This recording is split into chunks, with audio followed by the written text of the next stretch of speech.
All right, here we go with part 2. Now I can tell you it is the World Tree Stump monologue series. That's why I had the picture with nothing on it in the first one, so I didn't give it away yet. But now I'm going to dig into it. You're like, yeah, you're crazy, man. No way, dude. You don't know what you're talking about. Nah, I got some 12th dimensional Christosophianic architecture. What are you coming with? You coming with your institutional knowledge? Let me show you what's really happening here. Here we go. So picking up where we left off. So that was the realization, the recognition that our ceiling isn't 84 miles away. The real dome is billions of miles up at the scale of the outer solar system. Now let me show you what I mean. All right, so going back to here. So I needed to understand how tall these trees actually were, right? So we knew that, like, if I did a 150-mile world tree here on Earth, I knew that scaled to 25,500 miles straight up, right? Firmament's there, 84,000 feet. There's no way in hell that's not going to be there. So that firmament hasn't always been there. Now, I was trying to understand how tall the Great Dome was, right? So I had to go through each dome level, each firmament going down, and I was trying to figure out the different heights. And then when I was looking at the Earth as a tree stump, I was thinking, okay, if I scale this up, how tall is it? And it was around 125,000 to 175,000 miles tall. Think about how tall this is, and it's the circumference of the Earth. And so I want you to think about this too. Grand Canyon video, 2 videos ago. What kind of cut did I tell you it was? I'm bringing all this shit full circle here. What kind of cut did I tell you it was? That went into, that created those hives that people think are melted castles. What did I tell you? It was a hybrid cut. All the other trees were cut flat, right? And I was wondering, I wonder if the Earth could have been hybrid cut. But let's hold off 1 sec. Now, you wouldn't be crazy enough to actually look at the Earth on a flat Earth map and then study the topography of all the land. And then once you've studied the topography of the land, figure out how the cut of the world Earth stump would have been cut at. Now, you wouldn't have done that, right? That would have been insane. You wouldn't have put it in the 2 days before the video even came out, the actual formula to figure out how to cut the Earth World Tree. Huh. Now, if you give it to your AI and you take a picture of this, what it will do is it will say it's incomplete, but then explain what you're trying to do, and it will tell you it's exactly correct. Yeah, I did that. All right, this part is called the vision of the stump in the dark waters.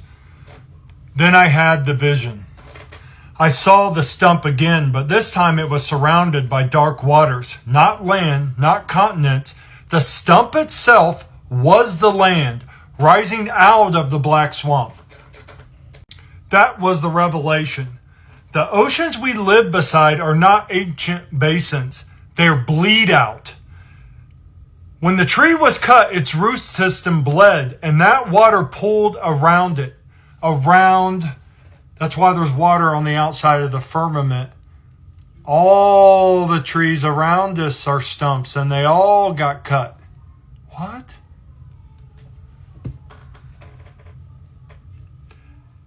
And the water pulled around it.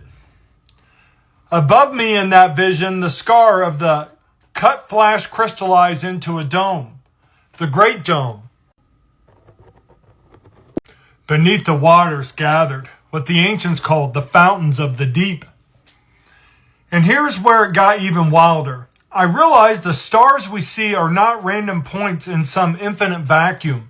They are projections.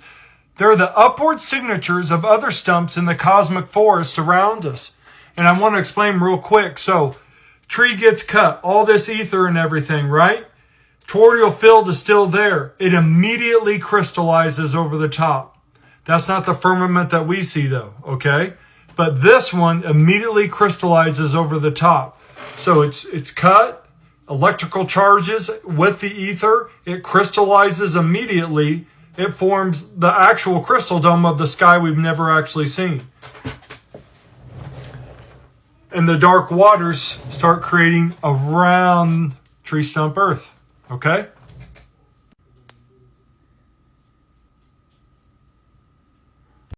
So again, they are the upward projections, the upward signatures of other stumps in the cosmic forest around us. So remember in video 1 where I went over how the energy signature inside of the realm is what creates the stars above us. So we have all these stumps cut all around us everywhere, okay? We have the waters and we have the firmaments over them.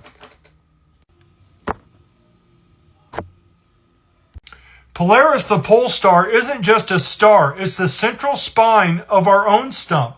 That's why it holds steady while others circle. The constellations, they're not imaginary pictures we made up. They are the scar patterns of crowns from the other giant trees projected onto our dome. That's why the ancient cultures around the world mapped the same figures. They weren't inventing bedtime stories. They were tracing the scars. That's when I knew we weren't looking at space. We were looking at a forest, a cosmic forest of cut stumps, each one projecting its own resonance upward into the sky. But this raised a big question. How could something this massive even be cut? That's when I looked back at the Grand Canyon. People say it was carved by erosion, but when you really look, it doesn't read like water-carved stone. It reads like a cut. Hybrid oblique geometry. Angled shear lines, collapse, vitrification,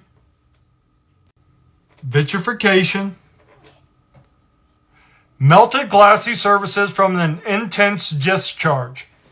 That's the forensic evidence of a cut. And the same logic that works at canyon scale works at planetary scale. So I ran the numbers, and what I found shook me. The true scar dome above us aligns not with 84 miles, but with Pluto's orbital layer, 3 to 5 billion miles high. That means the sky we see is a false firmament and an inner honeycomb grid. It's octagonal shaped. The real scar dome is billions of miles above. That's the scale we're talking about. We're not just in a cut tree stump. We're in a cosmic stump cut with tools that leave vitrification scars and angles you can measure. Earth as a stump. Once I had that frame, Earth itself snapped into place. The continental shelf, a crown rim. The mid-ocean ridges, tear lines. Sea mountain chains and fractured zones, splinter scars. The large igneous provinces, huge melted provinces of basalt and glass, vitrification belts where discharge ran. And above, the scar dome, flash crystallized at the cut. Then later engineered honeycomb firmament was overlaid beneath it. The false projection grid that shows us stars and hides the true canopy. So Earth is not a globe, it's a cut stump, a crown scar, a severed world tree. The cut, the scar, and the snap freeze. If there was once a world tree, what happens at the instant it's severed? Look at the sequences from shear to crystal dome. Left frame shearing the oblique bite off the cut. Middle scarring the wound puckers, stress fractures web out. Right, crystallization, the etheric field that had been flowing through the living trunk, flash freezes at the interface. That snap freeze is the natural scar dome. It's not a ceiling built afterward. It's the crystallized skin of a living conduit that was suddenly opened. Now look at the picture labeled Great Dome. The big dome is that snap frozen scar. Inside it sits a much smaller engineered projection grid. The local false firmament most people mistake for the sky. Two domes, two functions. The outer is the wound that's sealed. The inner is the projector. And we'll go ahead and move on to part 3. It's going to get even crazier. Hope you have a great night. We'll talk soon. Namaste.